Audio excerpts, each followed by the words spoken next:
When you need something to lean on, a walking stick can provide the necessary support.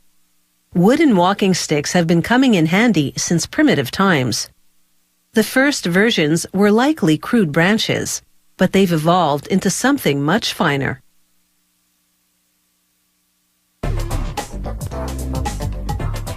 Today's wooden walking sticks are designed to support the user in style. There are rustic versions for the outdoor adventurer and distinguished-looking ones for getting around town. But whatever the style, a walking stick adds stability to the human journey. It all begins with these 3-year-old saplings. These ones are chestnut, a lightweight and durable wood.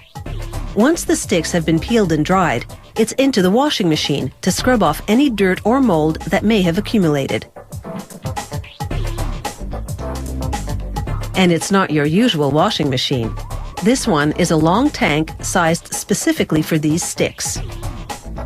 A worker closes the lid tightly so no sticks will spill out as the tank rotates in a trough of soapy water. After a few minutes of tossing about, these sticks come out squeaky clean, and they're ready for the steamer. The sticks are steamed for 20 minutes, and this makes them soft enough to bend. So next, he secures the stick and activates a spring-loaded arm. It wraps one end around a form to curl it into a crook. He ties it so it holds the crook shape and retracts the bending arm.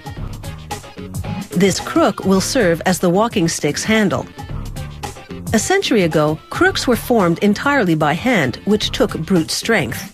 But with the invention of this nifty machine, the job became a whole lot easier.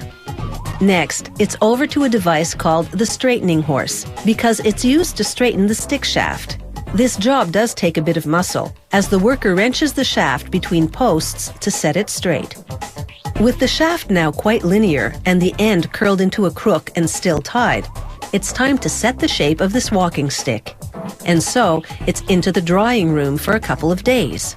The temperature in here is around 80 degrees Celsius, and as the sticks dry, the shape solidifies. A worker then cuts the stick to the correct length, and he also pares down the end to prepare it for capping later.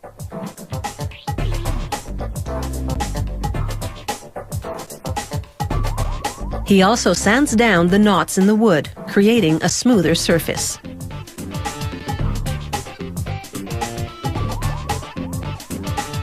From a simple sapling to a cane shape, it's quite a transformation, and it's not over.